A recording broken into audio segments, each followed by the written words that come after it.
జ్యోతి కృష్ణ శతకంలోని 2 పద్యాలు చెప్పు ఈరోజు.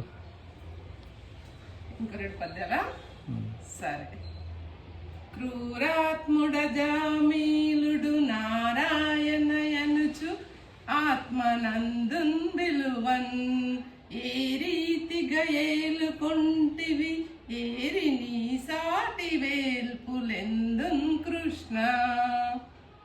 దీని భావం ఏమంటే, అజామీలుడు అనేటువంటి పాపాత్ముడు, చెడ్డ మనసు కలిగినటువంటి బ్రాహ్మణుడు నిన్ను ఉద్దేశించకుండానే తన మృత్యు సమయంలో నారాయణ అని చెప్పేసి తన కుమారుణ్ణి పిలిచినంత మాత్రాన్నే అతన్ని కనికరించినావు.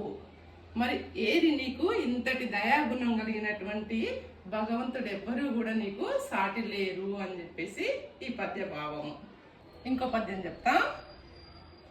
చిలుకలొక రమణి ముద్దులు చిలుకన్ శ్రీరామాయనుచు శ్రీపతి పేరన్ పిలిచిన మోక్షమునిచ్చితి వలరగా నిన్ను దలచు జనుల కరుదా కృష్ణ.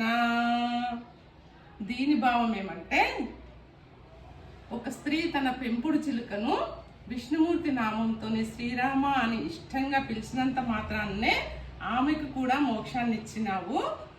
నిన్ను దలిచినటువంటి జనులకు మోక్షం లభించడము ఆశ్చర్యము ఏమీ కాదు, చాలా సులభమైనటువంటి విషయమే ఇది అని చెప్పేసి ఈ పద్య భావము. ఈ 2 పద్యాల ద్వారా భగవంతుడు ఎప్పుడూ కూడా కఠినమైన మంత్రాలతోని మనము భగవంతుణ్ణి స్మరించుకోనక్కర్లేదు. సులభమైనటువంటి పదాలతోని, అది కూడా భగవంతుణ్ణి ఉద్దేశించకుండా కూడా నారాయణ, ముకుంద, మురారి, శౌరి అని పిలిచినంతనే ఆ భగవంతుడు తన కృపా కటాక్షాలను మన మీద కురిపిస్తాడు.